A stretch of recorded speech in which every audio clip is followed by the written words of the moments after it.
straight into it. Of course, every webinar, there will be a disclaimer. So this is really just my opinion.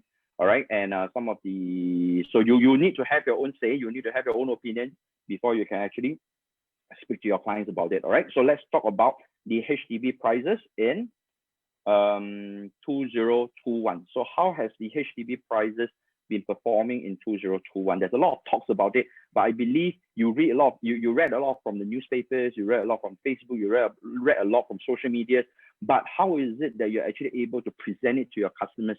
All right, because we as realtors, we see this news every day. We understand how the market is, but your clients, your friends, your relatives may not do this day in, day out. So we need to be able to present it to them, because you can't expect your customers to know how is HDB going to perform, right? Because they probably own a HDB and they have stayed there for 10 years. So they have not thought about selling. So why would they be too bothered about what is the HDB prices or what is the future? And so that is our role. All right, we have to bring in this portion where we can actually educate. All right, where we can actually educate our clients and our relatives on it. So what is happening to the HDB prices in 2021? Okay, so I think this chart is quite widely used. So one of the things that I really wanted to share about is over at 2017 period. All right, so this is the period that you actually see.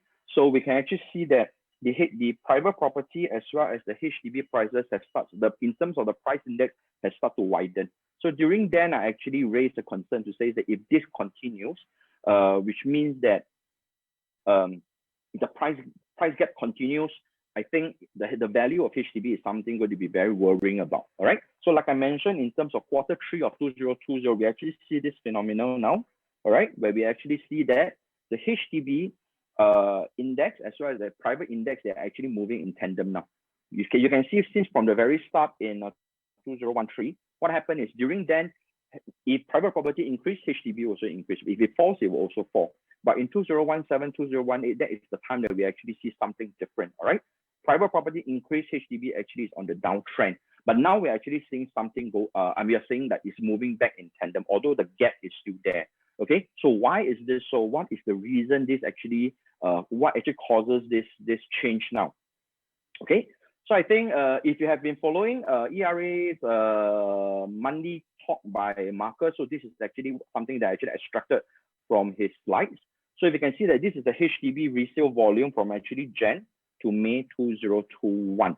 Okay, so and you can see that just itself for 2021, all right, for just 2021, which is from January to May, we are already hitting 49% of the annual average between 2010 to 2020. Okay, so which is very good. Means HDB sales is really moving. So which means there are a lot of people selling the HDB, and there are also a lot of people buying HDBs. Okay, so that's why there's a so that's why it forms out 11,000. So where does this 11,000 come from? Who are the people selling? All right. So I think this is one of the things that oops. All right. So we can see that the number of the highest number of transactions actually happens between Punggol and Sengkang. And I want you to see something very critical. Right. The largest number of MOP flats in 2020. All right. That area, when you have the most highest number of MOP, the transaction is always the highest. All right. So if you can see, Punggol and Sengkang actually caters to a very high number of transactions within the within the HDB transaction as well. Okay, so now this is the HDB flat that's reaching 5-year MOP in 2021. Okay, and the next one will actually shows you the MOP flat that is reaching in 2022. So you can see that in 2019, 2020, 2021, and 2022, we have a very stable number of or rather high volume transaction of HDB flats that is actually reaching MOP. And that's why you also translate to why is there such a high volume of sales. Okay.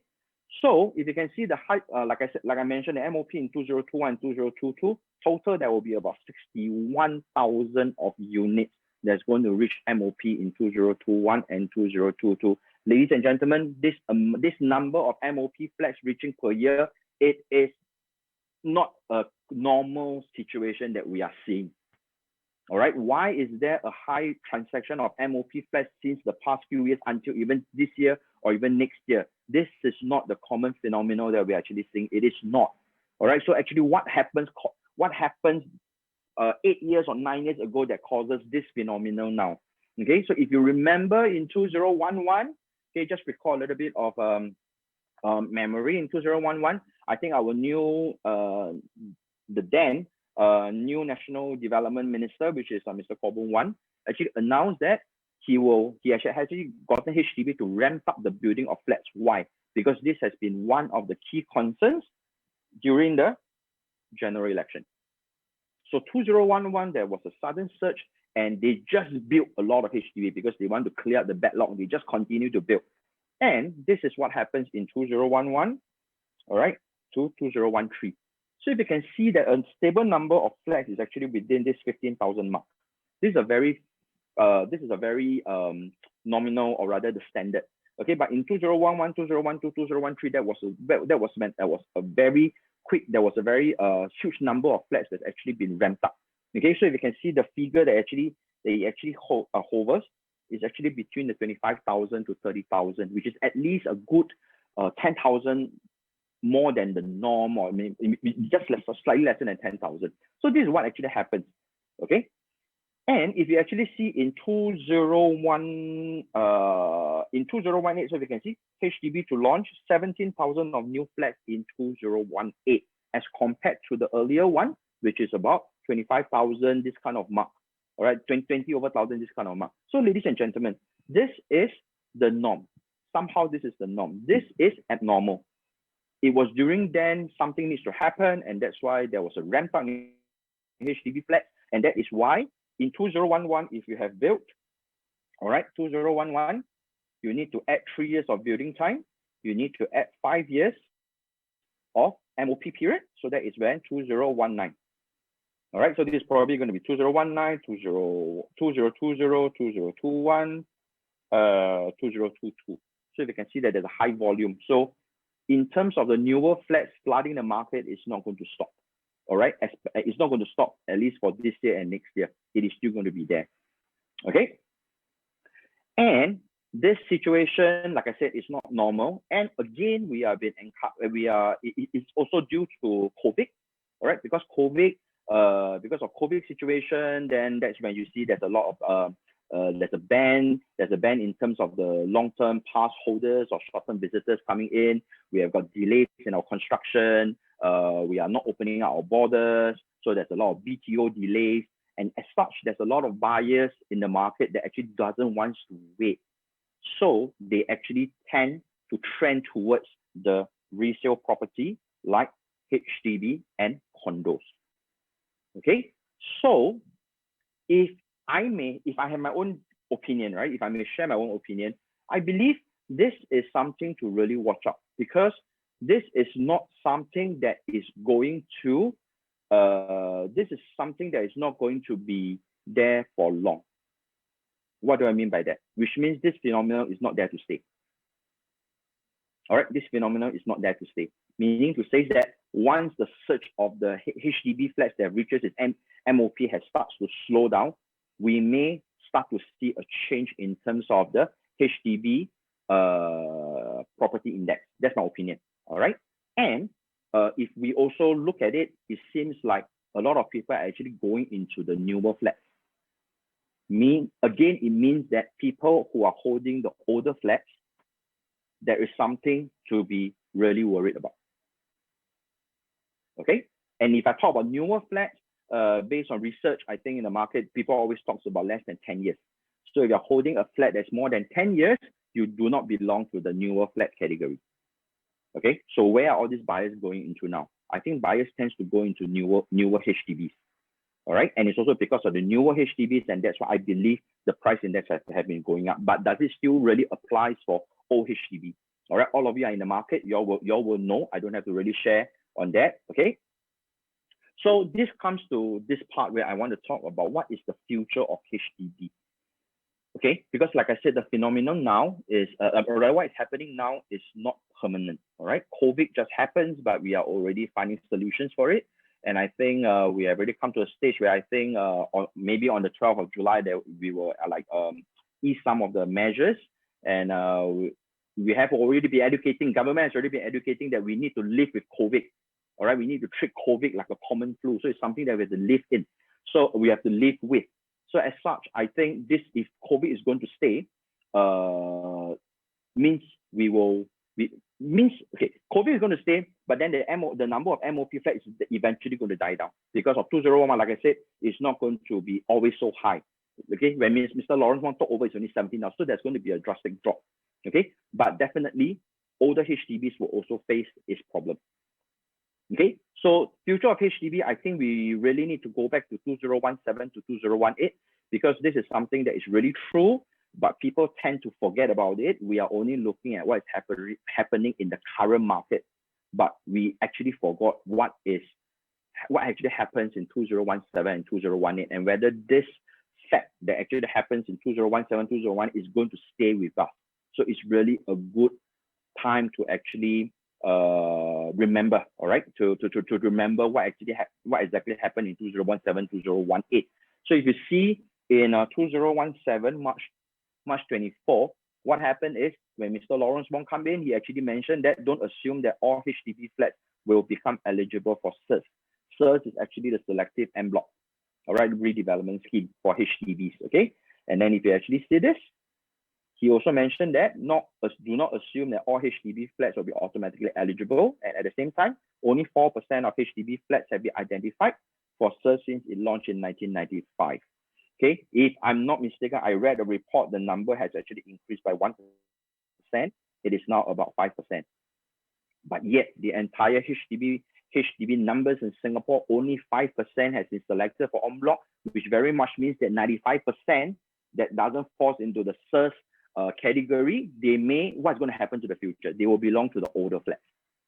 Okay, and adding on to that, in the National Day Rally of 2018, so that is when our Prime Minister also mentioned to say that owners of the old HDB flats can vote to let the government buy back flats early and get new ones with proceeds. Okay, so this is what they term by 𝗑𝗏, which is the voluntary early redevelopment scheme, which is 𝗑𝗏, and it can kick in about 20 years from now, which means owners in flat age 70 years and older. If I'm talking about 70 years and older, which means your HDB only have a balance lease of how much? 29 years. This is balance. So can you imagine if you stay in a HDB and your HDB has a lot of old folks? Do you think majority of the old folks will agree to 𝗑𝗏? By that time, if you do not 𝗑𝗏, you're only left with 29 years. You're only left with 29 years. Is it too late to take actions then? So what will be a HDB value at 29 years? All right, so I have another report. I have another chart that later I can show. Okay, so but let's come on to this. So next thing is actually we're talking about is, for example, on top of the 𝗑𝗏, so they also mentioned that HDB flats will get upgrading twice during the 99 years lease. All right, meaning to say that out of the entire 99 years, they will be getting 2 home improvement program, which is the second HIP, but it will be rolled out to aging units at the age of 60 to 70 years. Which again, if I talk about 60 years mark, your balance lease will be in 39 years, will be about 39 years to 29 years balance. This is the balance lease. Like I said again, by then, if nothing happens, or rather there's no way you can go for 𝗑𝗏, or rather the block doesn't go for 𝗑𝗏, you have to accept the fact that the lease in that flat will eventually goes down to 0. Okay, and I think this has already been announced in 2017 and 2018.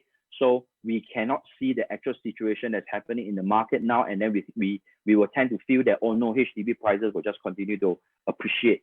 I honestly don't think that is the truth. I honestly don't think that is the future of HDB. Why? Because if that is really the future of HDB, I don't think in 2017, 2018, the government will have announced all this. But you see, once this is announced, right, no one has been talking about it anymore. People will tend to forget what is going on, you see, but that is why it's important for us as realtors to go up and inform our customers and to remind them. Because if government do really have a solution, I don't think they will actually implement this too. All right, and I think the government also has mentioned about why is it not possible to en bloc 100% of all the HDBs. They have already stated it very upfront, and that's why they have got these two solutions, which is the second HIP as well as the 𝗏𝗏, but then it still requires a long time to plan. And that's why it mentions that this plan will actually only come in about another 10 to 20 years, then we'll be able to see a more complete plan that's come up. But as of now, to 20 years, if you do not know the plan, what can we do about it? If you have a chance, all right, if you have a chance, do you still want to continue holding on to your HDB? If you have a chance, do you still want to enter into a HDB when it's at an all-time high now? Or if you have the opportunity, do you want to look at upgrading to an EC? Do you want to look at buying into a condo? Or do you want to go into private property? Or you want to leave everything to chance? Means I will just wait for 10 to 20 years, see what's the plan. Then by then my flat will already be, don't know what's the age of my flat, then there's really nothing much I can do. So you have to decide where and how you want to plan for your retirement as well. Okay, so this is something that I mentioned that I wanted to highlight also. This was actually reported in the Straits Times on 30th of January 2020. Okay, sales of newer flats hit a 9-year high. Okay, and if you see this, 4,578 units that were less than 10 years old changed hands, 33.4% up from previous years. 33.4% up from previous years. So what is it trying to tell you? What is it trying to tell you, ladies and gentlemen? The interest in newer flats is definitely getting higher and higher, correct? So if you own an old flat, how? What's going to happen to your old flat? If your flat is more than 10 years old, then how? The interest for the buyer that's going to come in is probably going to come in for those that's newer. And are they willing to pay a better price for the 10-year-old flat? Or do you think they will pay the same price for a 10-year-old flat versus a 20 to 30 years old flat? Which is which? I think it may not be that practical for a person to willing to pay top dollar for a new flat and use it for the same for old flat, right? So we got to see. And the market has already shown that people are all going into newer flats. And where are all these newer flats coming in? Like I mentioned, back in 2011, there's a sudden surge in MOP, and every year there's about 17,000 of new flats that's coming into the market. It could be more, it could be less, but generally there is supposed to be an average, which also means that HDB, there's always going to be filled with new HDB flats. All right. So if you own an old HDB flat, it will definitely get older. Okay. And the question to you is, when the newer flats come into the market, will your old flats get lesser interest and more interest goes into the newer flat? What is what? And also, you have a new flat now. I give you 10 years. When there are more new flats coming into the market, your 10-year-old flat, your new flat will also become considered as an old flat now. Then what are you going to do about it? If prices are really so obvious that newer flats can get a higher price than older flats, okay, but of course there are some very old flats like in Bishan, this kind of areas where you can get a mansionette or whatever, you know, you can fetch. But those are the very minute numbers, very low numbers. So don't look at those reports and find that, oh, okay, there's a chance for old flats to be fetched at this price, so my old flat can also keep it. It's not that. You need to have certain conditions, terms, and that will put you under that kind of category. But if you do not belong to that category, you have to accept the fact that most probably your flat will belong to the 95% that will not get this. Okay, I think it is a hard truth, but we need to remind our customers. But of course, you don't use this to scare them. It's not a scare tactic, but rather it's really to let them know that, have you forgotten what was actually reported in 2017, 2018? I think it's a good reminder. So if you have a client that actually wants to look at Parc Greenwich in terms of the ECs, right, and they also tell you that, oh no, like HDB prices are going so high, it's time to show them all these stats. It's time to show them all these slides. Show it to them. To tell them, do you remember what happened in 2017, 2018? Because out of 10, 8 people were forgotten, only 2 remember. One of them is me. Sorry, 2 of them is me, because my size is like 1 + 1, so it's 2, right? So you need to remind your customers on that as well. Okay? So this is something that I have been using now. I have been using this for my when I teach, when I share in ERA classes or whatever. So those students who are here, all right, my ex-students who are here, they will see this. But what I'm going to share with you is what I've shared 2 years, 3 years, 4 years ago, they are still relevant now. So what I shared with you 2 to 3 years ago, it is not something that it is just like theory, it's not usable. It is actual facts. If not, I would not have shared. If up to today, the notes that I shared with you 2 to 3 years ago still can apply, I think you should just pull it out and really share with your customers. Okay, so this is something that is being shared in the Sunday Times. All right, so it actually shares with you, share with you what is the difference or what is the price gap between a flat that is above 40 years as well as what is a flat below 40 years. So if I'm below 40 years, generally means that it is newer, above 40 years, so this is older. So this is newer. Okay, so can you see the difference in the price gap?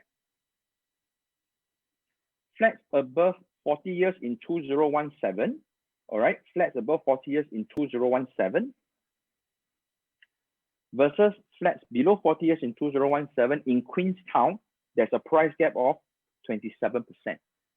If I talk about 𝗨𝗿𝗯𝗏, another prime area, all right, another prime area, flats above 40 years can fetch 386,000, flats below 40 years 622,000.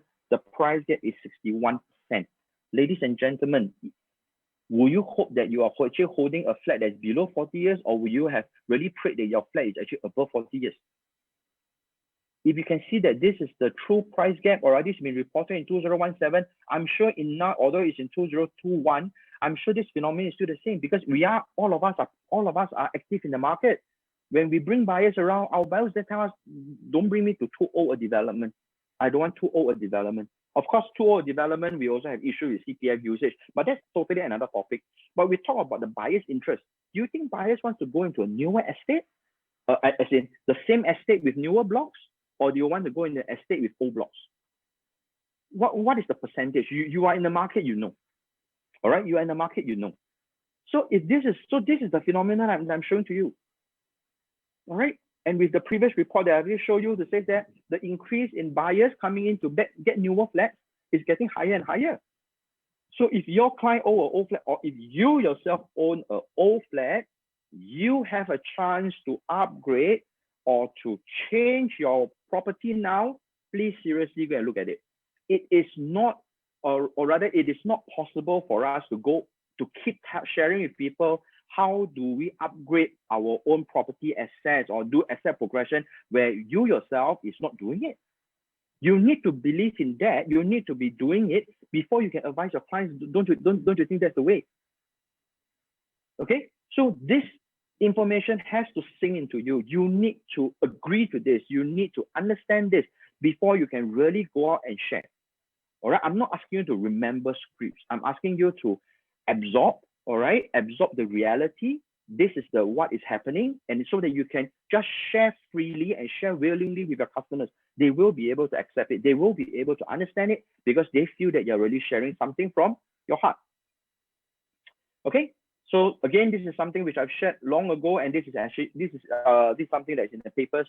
So you've actually known that, for example, they assume a five-room flat, 860,000 in 2017. All right, so with balance of 56 years of lease, so your price will probably be here. Then if it's less than 35 years of lease, this is probably the position of your price. So you can see how much it has fallen. All right, and if you look at the 20 years left, right, another 20 years left. So this is probably this is the difference in how much your prices would have fallen. Okay. And if I may share with you, remember I mentioned about when do you do search? When the flat is 70 years old. So when the flat is 70 years old, meaning to say you only have a balance of probably 29 years of lease, this is the part. This is the part when there's a decision to do verse. Okay, so the choice is in your hands. There's a period of time where you can still capitalize on whatever value you have during this time frame. When there's 56 years of lease to balance of 30 years, so that's a good 26 years for you to plan. So if verse happens, good. If verse don't happen, this is the outcome. your flat will go down to zero value. The land will be returned to the state. Scary? It is scary. Okay, so this is something which I've gotten from Nicholas Mark, our head of research. All right, so this is in one of his recent report. So I think I've also shared this in the other talk that I presented, but I wanted to share again. All right, I want to share again. So just remember, HDB flats are is mainly for stay, and they are not for investment.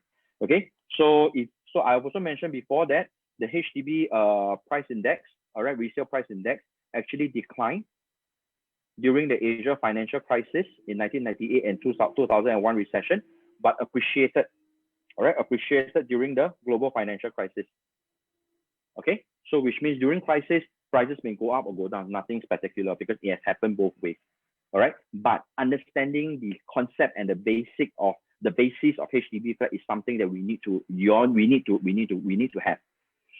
Okay, so like for example, like earlier, I've also mentioned again, HDB flats are treated as a home rather than a trading asset. Is because any Singaporean can only own one HDB at any point in time. If you want to do trading, you need to have 2 to 3 assets before you can trade, right? Let's say for example, if you have you buy 1,000 lots of this particular share, if you find that okay, this is the time to exit, I will sell 500 lots first, and I still hold on to 500 lots. Then I see whether the price appreciate or depreciate before I decide what to do with my balance 500 lots.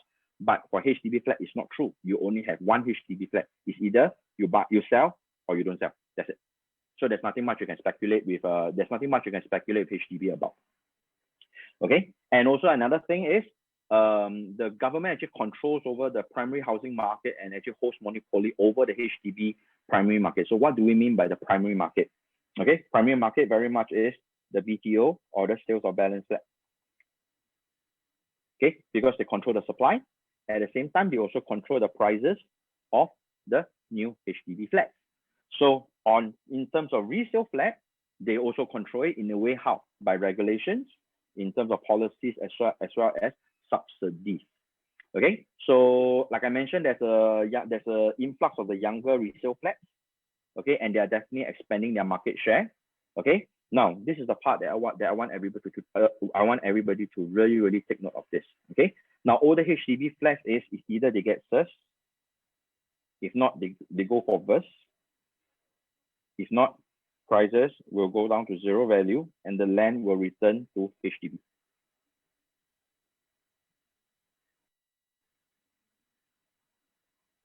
Okay, so in short, this is what I personally feel is the journey if you own a HDB.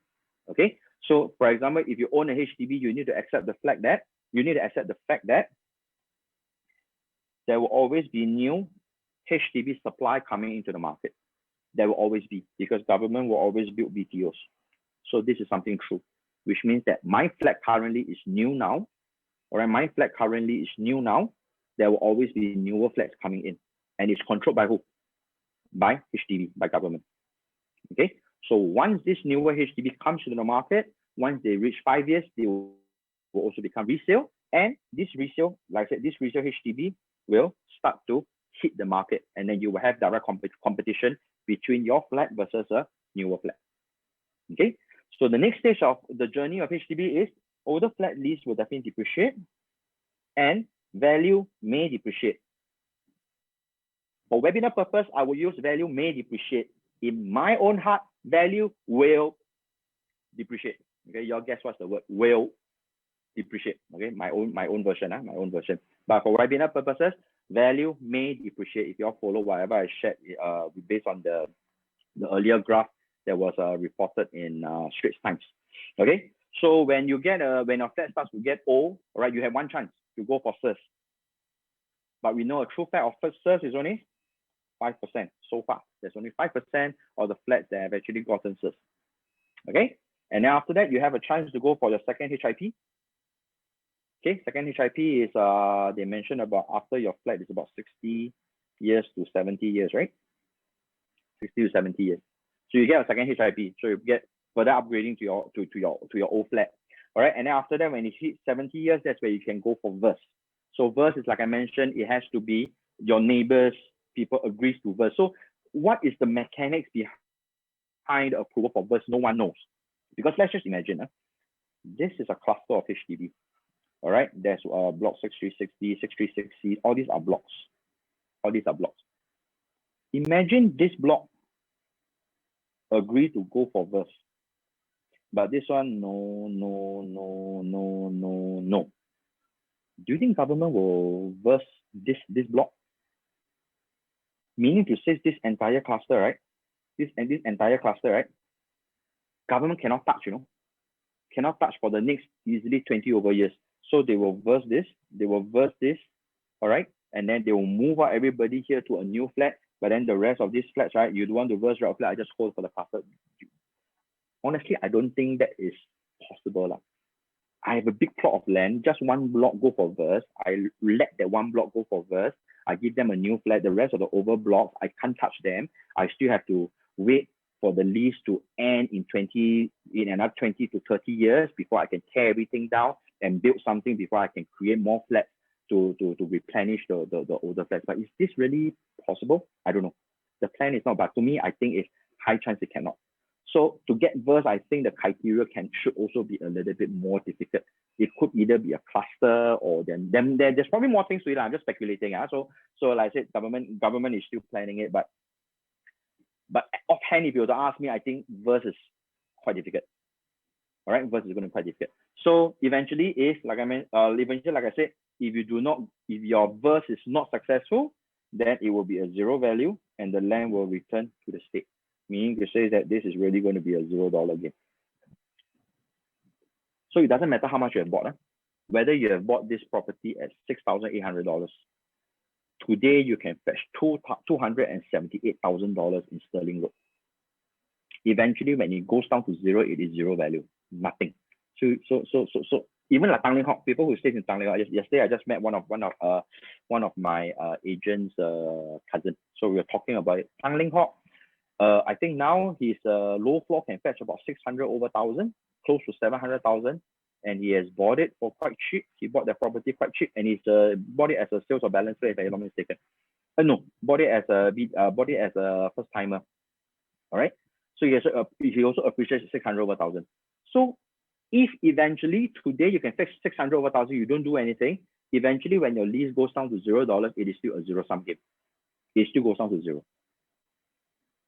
Okay, a true matter of fact, I think everybody has to really see this. So I think there's a lot of unknown certainty if you own a HDB and what is to come. All right, and so how to really plan for your HDB. So is it really good for you to hold on to HDB? And do you think HDB prices will actually stay or will maintain? I think you're definitely entitled to your own opinion. But honestly, if it asks me, I find that if I have a chance to upgrade to an EC or private condo, I will do it now because nothing is stopping me from going back to HDB when I retire. Agree? Nothing is going to stop me from going back to HDB. Even if I were to sell my HDB now, I upgrade to an EC, I upgrade to a private condo.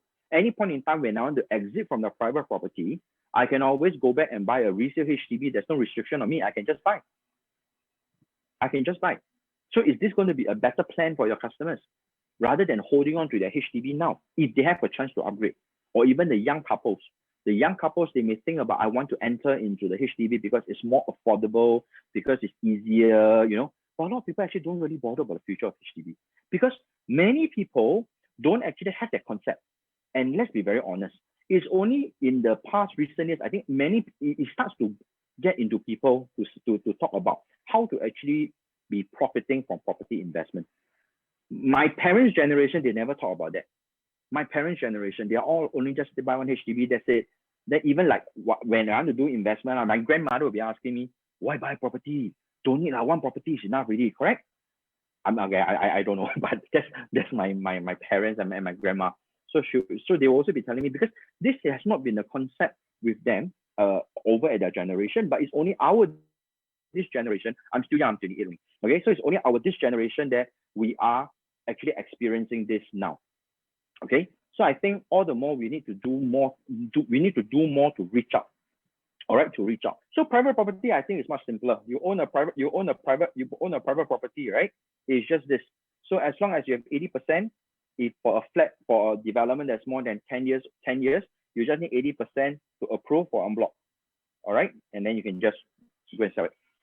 Okay, you can just go for en bloc. But I think HDB is generally a bit tougher. Okay, because private property en bloc is just 80% of the share value within the development. But I think HDB entails a little bit more things. So it's not as straightforward as possible. Okay. So coming to this, I think adding on to it, I also want to share something about accrued interest, which also something I've shared 2 to 3 years back. But I think it is more, it is still in the market, but I think we need to address this. Okay. And I feel that if you want to speak to your customers to encourage them to upgrade, this is something that you should also look at. What do I mean by accrued interest?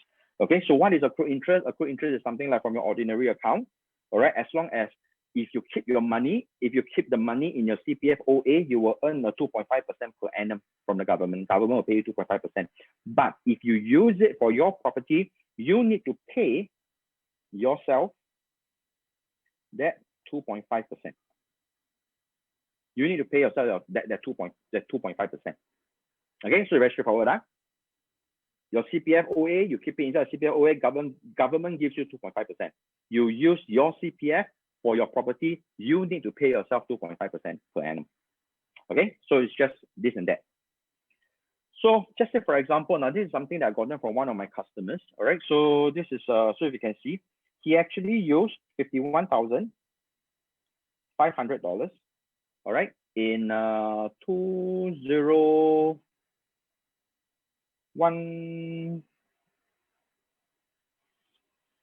example, I just put it as 2013. 2013, he used 51,000. After that, he has always been paying the monthly installment via cash. All right. Fast forward now is about 8 years. All right. He needs to pay himself the interest of 11,772. Meaning to say that if he has not used $51,500 for his property, he keep it inside his OA, government will pay him this. But because he uses it for his property, so he needs to pay himself this amount. Okay, you understand? Understand from this, right? So how many people in Singapore, out of 10, how many people will actually be using CPF to fund their property? I think there's a high number, probably about 9. I think about 9 out of 10 of people use their CPF to fund their own property. So this is the thing. If you have a strong high usage of CPF accrued interest for your property price needs to appreciate. If your property price doesn't appreciate as fast as the 2.5% accrued interest, eventually when you sell it off in the near future, that is when we will experience negative loss. Meaning to say that even if you buy 1 million, you sell 1 million, okay, means there's no increase, but you use high usage of CPF, you will still have CPF losses. Okay, I quote for you an example. Okay, so this is another example in 𝗨𝗿𝗶𝗰𝗵, all right, in Punggol area, a 5-room. Client actually bought it in 2002, purchase price 223,000, sold 1st January. Happy, right? There's a positive sale, right? Happy, no? There's a positive sale. Very happy. Positive sale, you know, my property appreciated about 100 over 1,000. But this is the truth, huh? Okay. Seller 1 uses 76,000 of CPF. Seller 2 uses 188,000. All in all, CPF usage is 264,000. Total refund that needs to go back into the CPF is 350,000. This is a real life case study. Okay. So if you can see from here, right? If you can see from here, okay. Estimated sales proceed 5,235.05. The 5,000 comes from the deposit that the buyer gave, 1,000, 4,000. So during the completion, he only took back 235,000.05. When he paid for my commission, he needs to top it up. But thank goodness this client migrated to Australia, so was able to pull out the entire CPF in terms of cash back to him. If not, this amount will just continue to sit in his CPF. But can you imagine for a period of 16 years, the accrued interest is 86,000. It is a good 33% of the 264 he has used. So can you imagine how powerful this accrued interest is? Okay, so this is the thing. So if you have a high usage in terms of your CPF, let's say for example, customers who use 400,000 just to use a property, right? By 5 years, this is the number of years, all right? So this is the part that you need to return. Meaning to say, if by 30 years, all right, by 30 years, because you use 400,000 of CPF, in 30 years, you need to pay back your CPF 339,000. That is inclusive of the accrued interest. But this is a little bit far-fetched, but I think a lot of people will get hit between 10 to 15 years.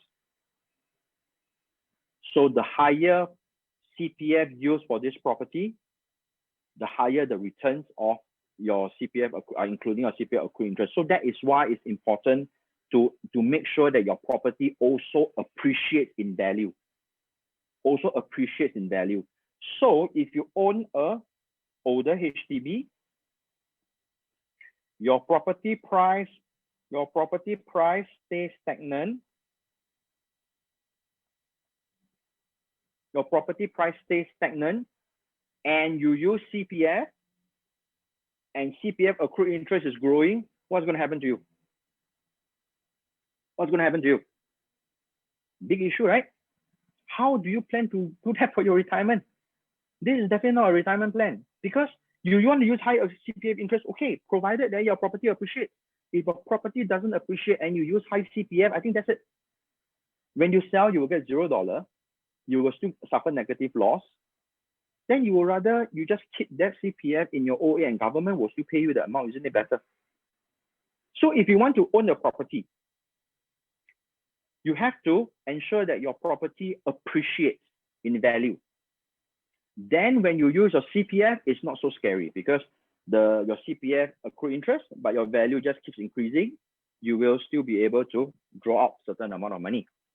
But if your property price is stagnant, your CPF accrued interest continues, goes out, that's very negative. Worse is this one goes down, this one goes down. So what is this? Property value goes down, your CPF accrued interest just keeps adding on. Then how? You'll never be able to appreciate. You'll never be able to upgrade, neither will you be able to profit from property as well.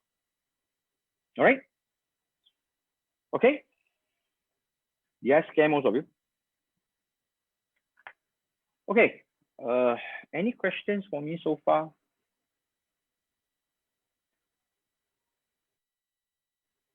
Okay.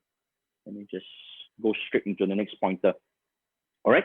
I want to talk about this last 2 pointers. Why buy EC and not HDB or resale? So I believe in terms of HDB, I would have already shared quite a bit based on whatever research that I think all the leaders in ERA has already done.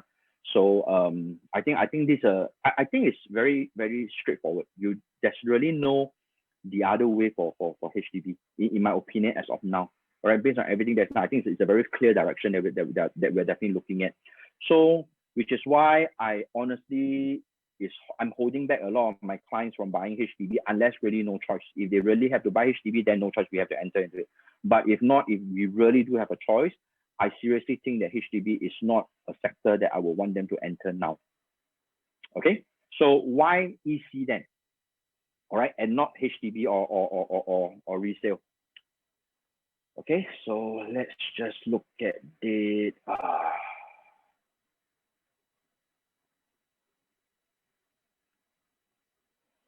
Let's do it. Okay, so why I talk about the EC one, I think definitely is the land prices in Singapore. Okay, so all of you know about the land prices. I think the most commonly talked about land prices now in Singapore is definitely the 𝗚𝗿𝗄𝗏. So, but the thing is, how do we actually share with our customers on the 𝗚𝗿𝗄𝗏 land? Many people will, whatever projects you want to push, I will just be telling you, Mr. Tan, do you know the prices, the land price in Singapore? Do you know 𝗚𝗿𝗄𝗏 Avenue 1, right? The new land price is going to sell at 2,000, very scary, you know. So that's why today, if you buy this development, that development, it's actually worth it. A lot of people like to talk, correct?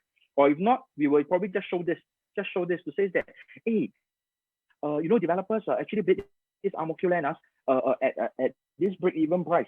It's not break-even price. This per square foot per plot ratio. So based on the break-even price, after adding in, I think by January is going to be a 2,000. So it's very, very scary. So if you have a chance to buy this, a lot of people will talk, right? But I choose to use the other way to actually show my client how scary the land sales is now in Singapore, and is there any telltale sign that the land sales will drop and it will not go up further. Okay, so how I do is this. All right, so this is, anybody can guess what development is this? It is located at Ang Mo Kio, all right, and it's just beside CSIJ. So if you know where is this, can you type in the chat group while I take a sip of water? Anyone knows which development is this?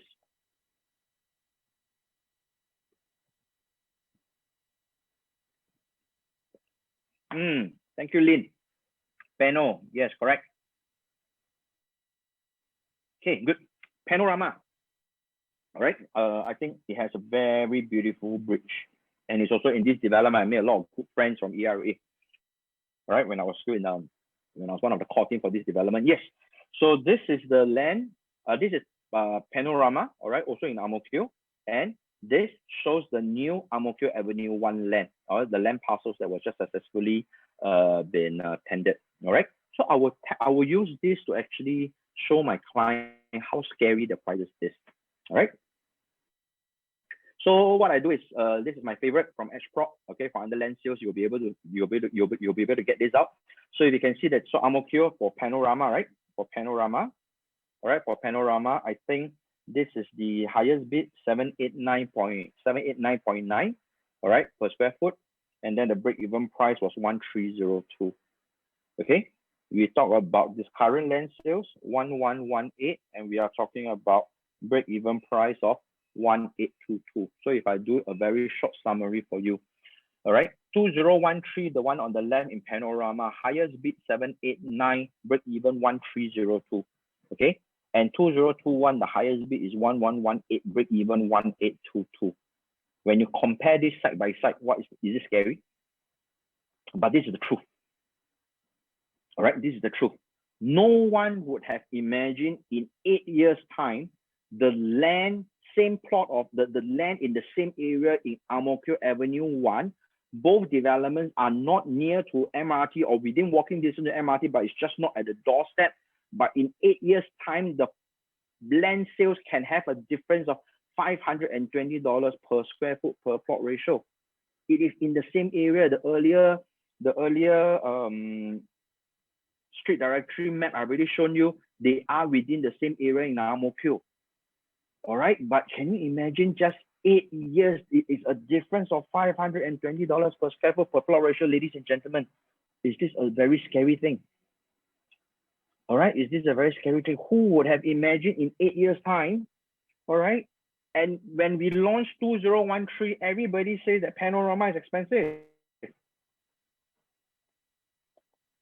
Everybody talk about Panorama is expensive. But today, when you look at it, Panorama is no longer expensive. People who enter into Panorama, all right, during the relaunch, they'll be laughing to the bank.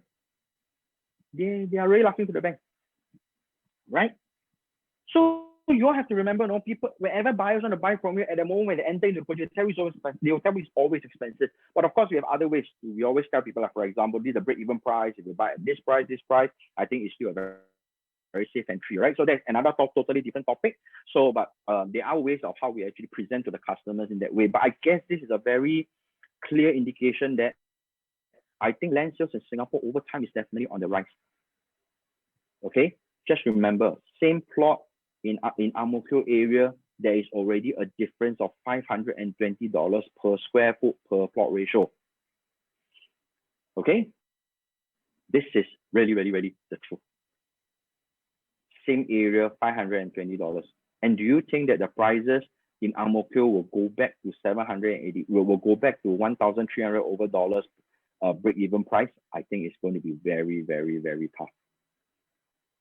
All right, I think it's really going to be very tough. Let's show you another more example. All right, so if I'm going, so let's just go. If you just draw reference from Parc Greenwich now. All right, so last reckless in 2012, which is also around the Fernview area. In 2012, I think the bid the time was about close to $300 per square foot, and then the break-even price was 616. All right, just next door from Parc Greenwich, we have the 𝗨𝗏𝗏𝗏𝗏. All right, 𝗨𝗨𝗏𝗏𝗏𝗏, 295.6 per square foot, break-even price 615.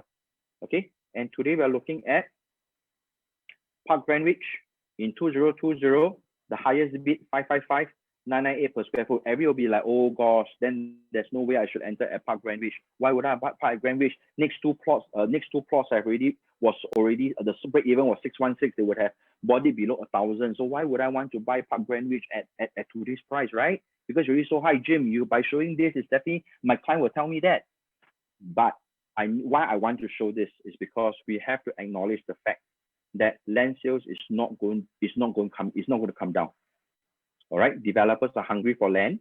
Developers are entering, so we have to accept the fact that land sales will only get more and more expensive. So what we need to explain to the client is why is it that even if you buy Parc Greenwich at this price, it is still a safe entry.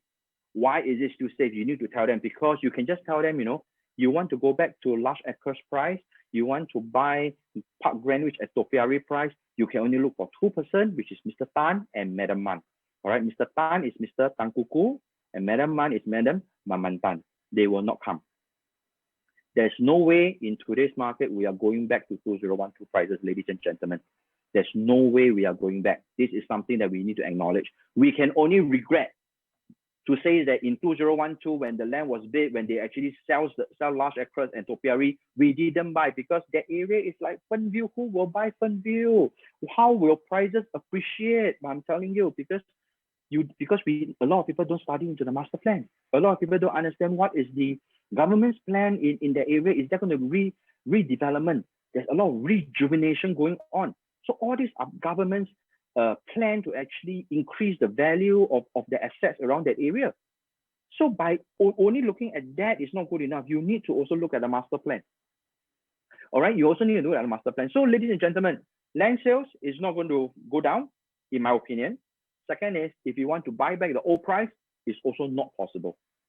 So that was why one of the topic that I meant, one of the questions that I asked earlier, why we want to buy new launch, why don't we buy resale? Because resale for 𝗨𝗏𝗏𝗏 or large acres is probably going to be cheaper than Parc Greenwich. So why don't we do that?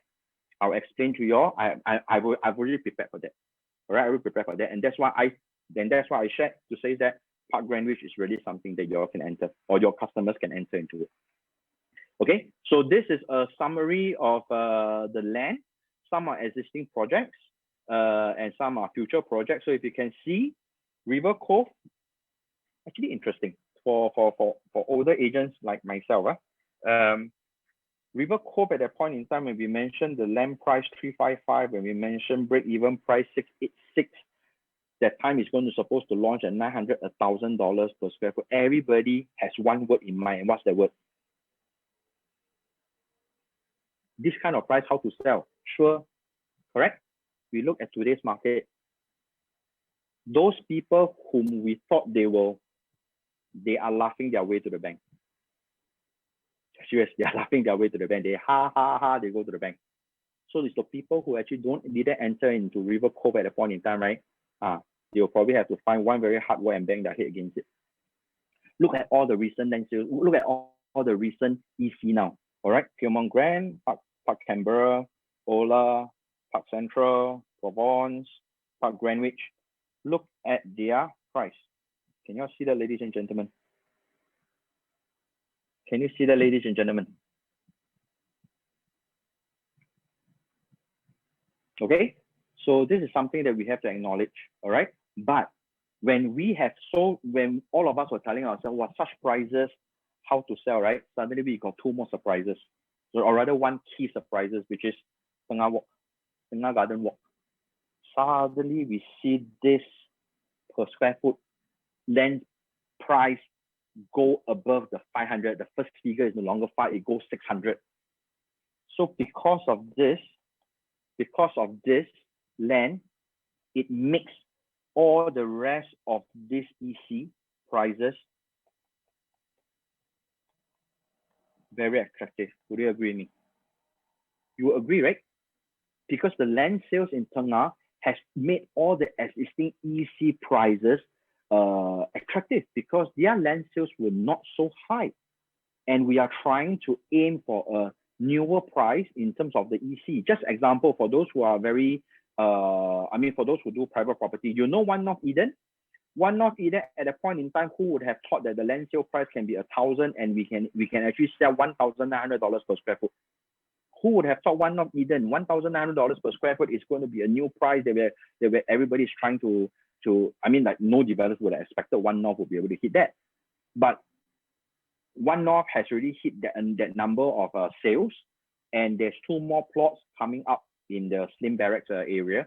So what do you think the land sale price for that 2 plots will be? Do you think it's going to be cheaper than one-off, or is it going to be more expensive than one-off? I think it's the later, where definitely it will be higher than one-off Eden, right? So same goes for this. So same goes for this. With Tengah Garden Walk land sales at this price, it is making the rest of the ECs present in the market attractive, because this land was built much earlier. And you are in luck because Parc Greenwich is one of them. Parc Greenwich is one of them. Okay? And my hand itchy lah, so I went to the computer, I tried to search where is Tengah Garden Walk, and this is what I get from Street Directory. Can you see that? Tengah Garden Walk is right over here.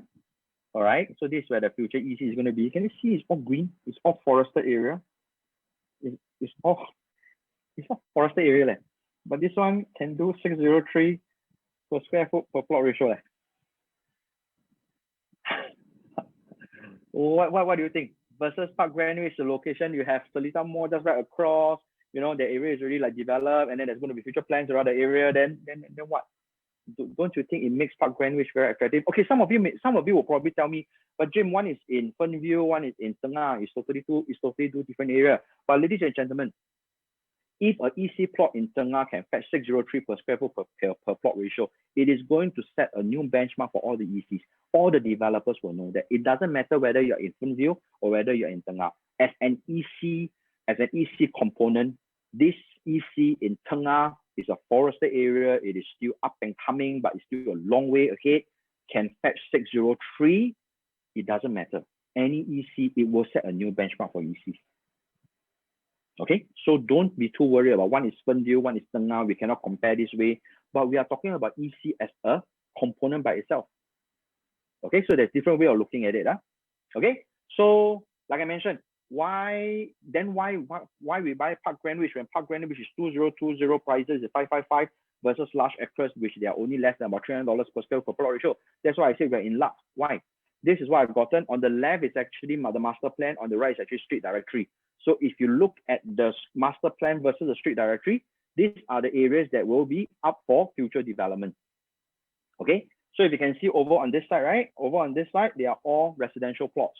All right, although they are subjected to planning. So this could either be HDB, it could be BTO, it could be private condo, it could also be EC. But never mind, as long as within this sector, there is potential for growth, there is still future land parcels, your customers don't have to worry.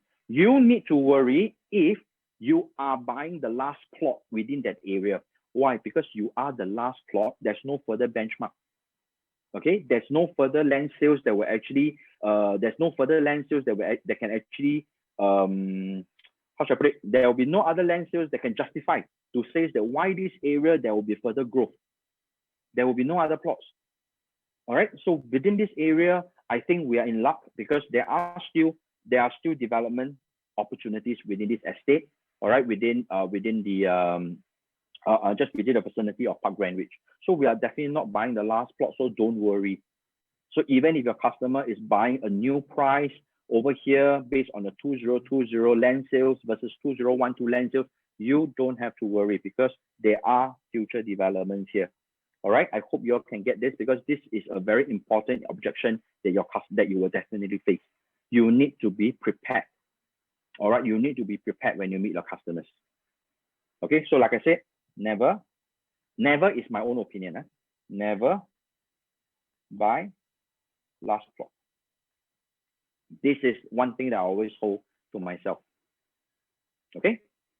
Next thing, resale versus new launches. So people will ask, like example also predicted, some buyers will say, then why do I want to buy Parc Greenwich? I should just buy 𝗨𝗏𝗧𝗏 because 𝗨𝗨𝗏𝗧𝗏 just reached 5 years MOP. I should have just hit it. I should just go and buy it, and then it's expected that I can buy it at a cheaper price. or rather probably the same per square foot, but it's okay, but I got a ready flat. I can immediately move in. I can buy it for investment, can get it for rental or for whatever reason.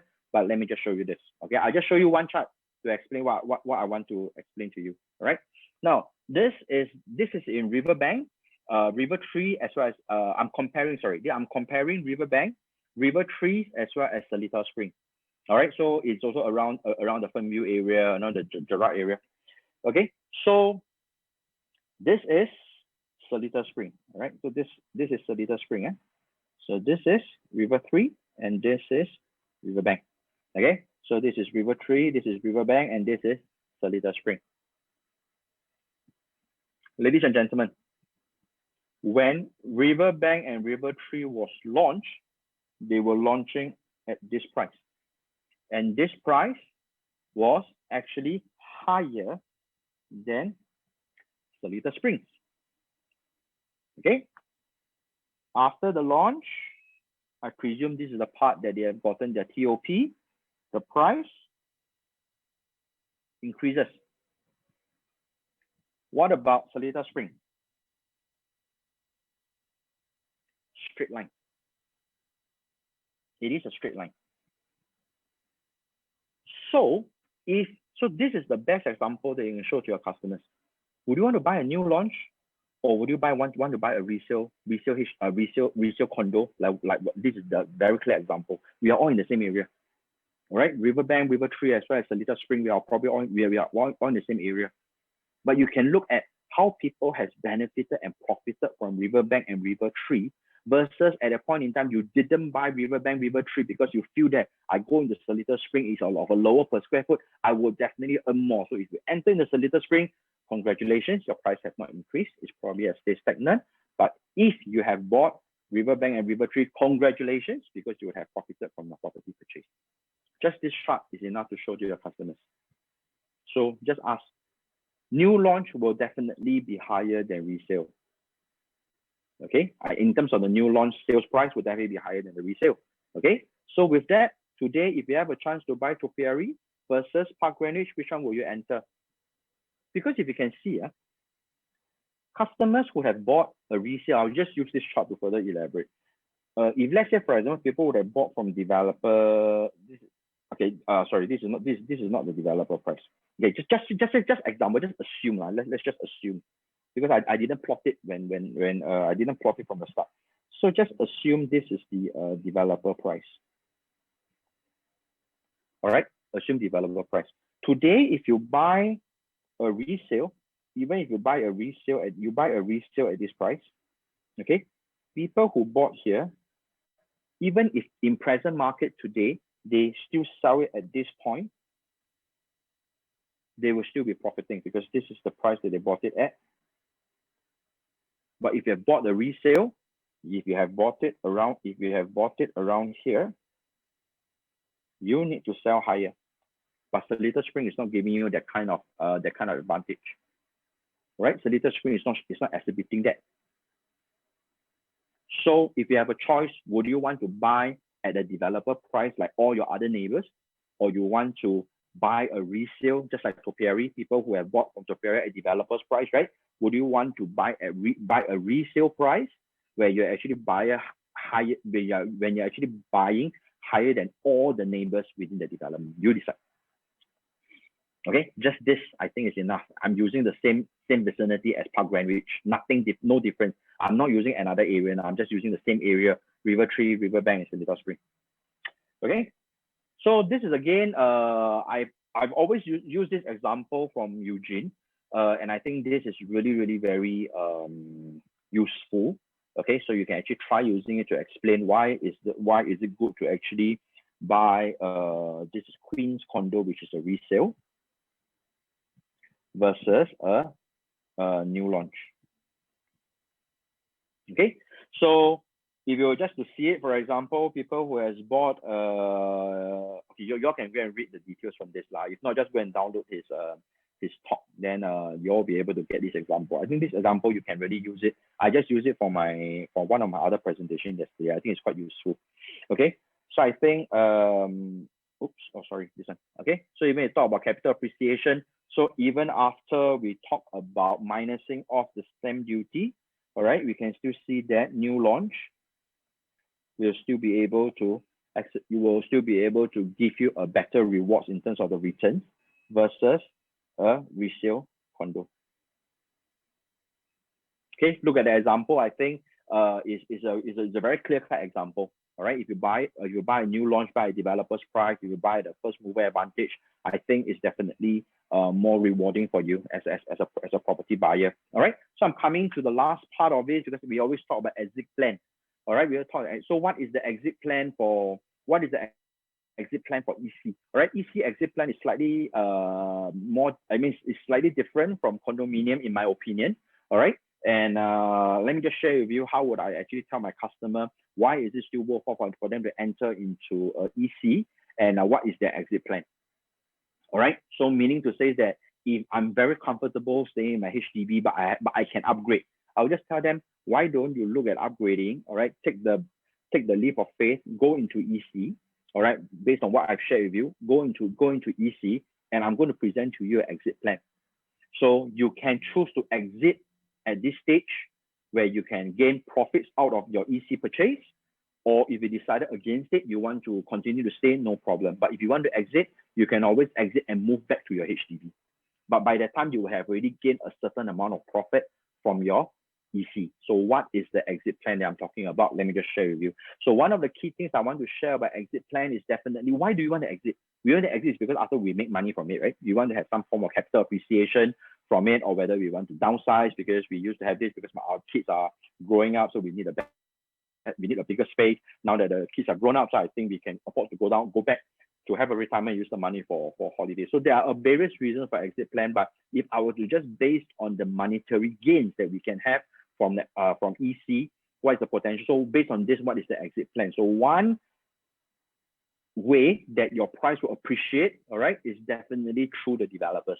So this is just a screenshot of a few developments. So if you can see, I hope all of you are in the ERA project marketing chat because you'll be getting this kind of downloads, all right? Getting this kind of downloads, all right, by the DDs or by marketing, all right? So if you can see for Parc, all right, price is going to increase from 19 April. If you are an owner of Parc, you don't do anything. You just sit there, relax, drink coffee, everything, prices increase, you're happy. Right? Because the next buyer is going to buy from you is going to buy at a higher price. Similarly, if you are owner of Parc Central, sit down, drink coffee, all right? And then you also see that price will increase from 1st June. Current price only valid today. Without doing anything, sitting, drinking coffee, property price appreciate. All right? And also Ola, price increase from 6th June 2021.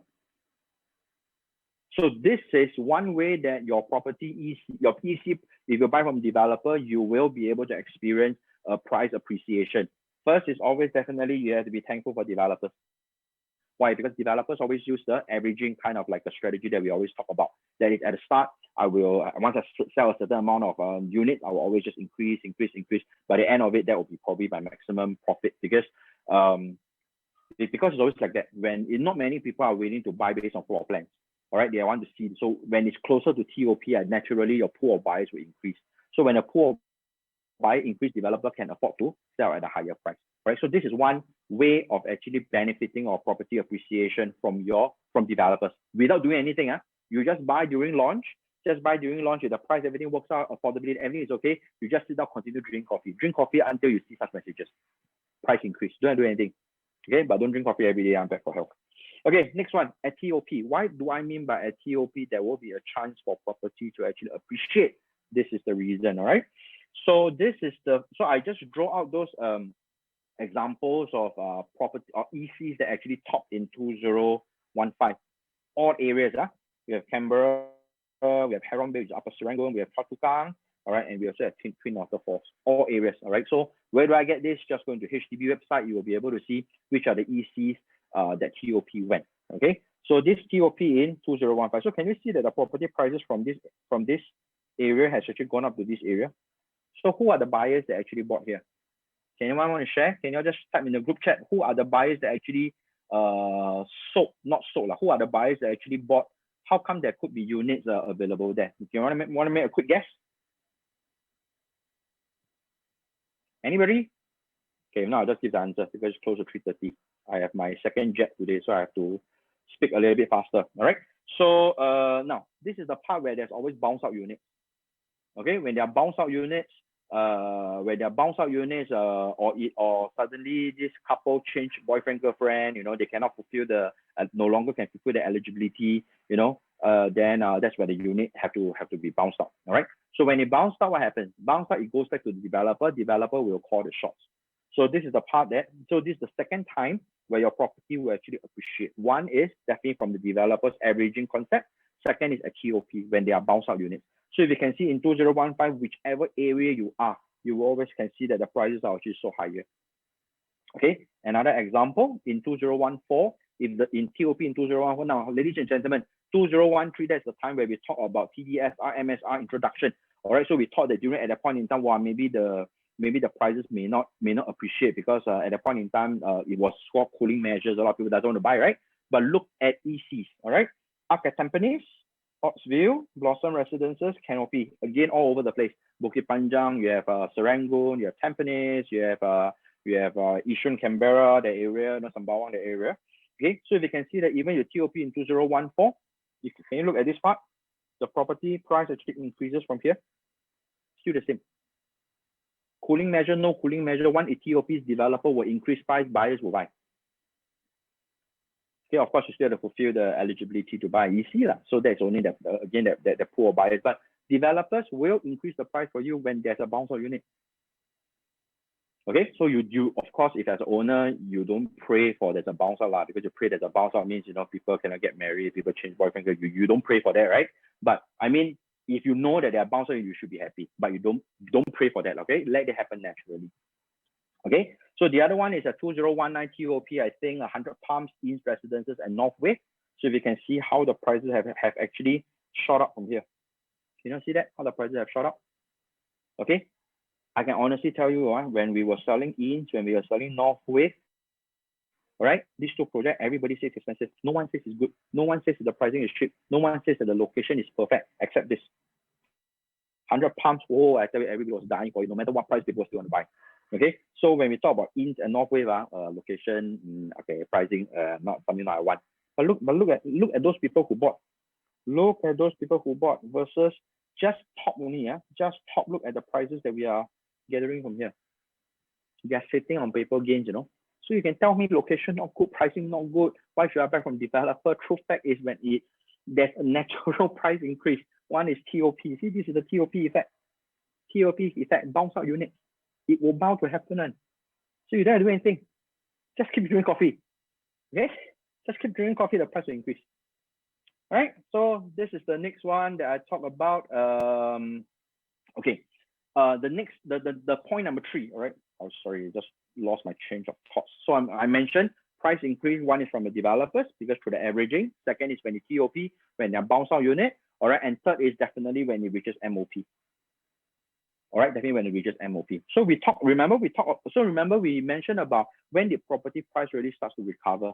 When 2018 or 2019, there was a slight recovery, then government coming with the cooling measures again. So there's a price when prices was a little bit don't know when to go up or don't want to go down. But you can see even for ECs, right? Once it reaches MOP, the growth is more or less there. So don't bother about cooling measure. Don't bother. As long as the market is still good, right? Or rather, even cooling measures, people will still come in to buy an MOP unit. So look at Privé. All right, 2018, not exactly a good year. All right, not exactly a good year, or we were still about there, don't want to push out or push down, but you can look at the people who bought. All right, so another example, we talk about 2019. All right, so this is the part where we talk about 2014, which is TOP, and 2019 is actually MOP. Okay, so if you can see developers period. All right, so this is the TOP period, and this is the MOP period. Okay, so this is developer. 3 stages to how a EC can actually have a natural growth without you doing anything but just by drinking coffee. Wow, this is a new tagline that we can actually try. Okay, so So you see, so if you're an EC owner, if you have bought it at this part, at this part, I think you are just sitting on gain. Of course, the period can be a bit long because your MOP is effectively 5 years. You need about 2 to 3 years to build. So we are talking about 8 years. All right, we are talking about an 8 years period. So of course, you wait 8 years. This is the more or less the so-called the guaranteed growth that we are looking at.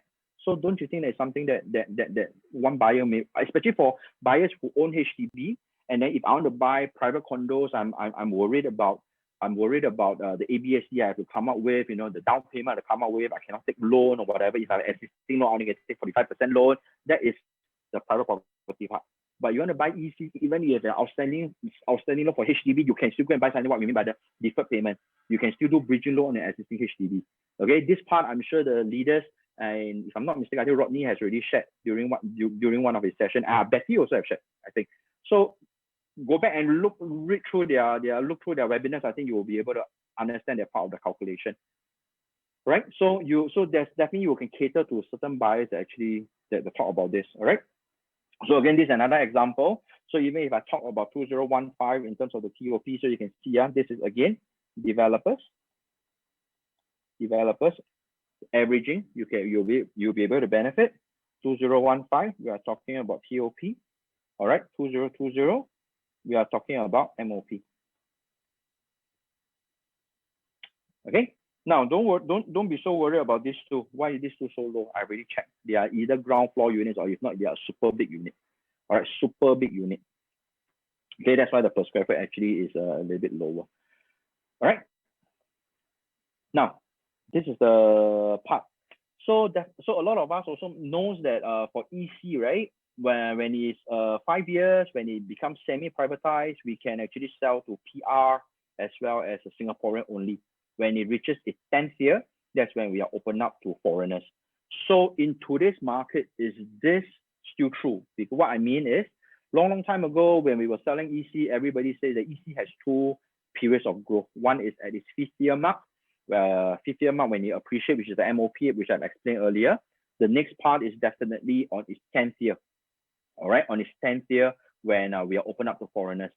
So is this still stand? I mean, does this still stand? All right. In my personal opinion, I don't think this 10th year will really matters now, because with the ABSD taxes on foreigners, I don't think there's a high chance for foreigners to wanting to come in at its 10th year to buy this EC, and then eventually causes the property price to have another go in terms of appreciation. All right. So honestly, in my opinion, I don't think that. So that's why when now I'm selling ECs, I also tell people, if you really want to have a very stable or more or less guaranteed exit, 5th year MOP, 5th to 6th to 7th year, that's the part that you want to exit, because you can really see it. You plot any charts from any ECs, not the very old one. You don't go back to 𝗨𝗏𝗏𝗏, the other one is okay, never mind, that period. 𝗨𝗏𝗏𝗏, that you want to go back to that part of condo, then the chart will definitely show you different. But if you're looking at the recent, all the recent ECs, honestly, I don't think at the 10-year mark we see a lot of foreigners coming in to buy. So that's why I only talk about 3 parts. One is how to see that your EC will actually have a very natural growth. So I emphasize again, one is definitely from developers averaging technique strategy. Second is definitely the TOP when there's bounce out unit, and third is where MOP, people will always want to exit from there. Okay,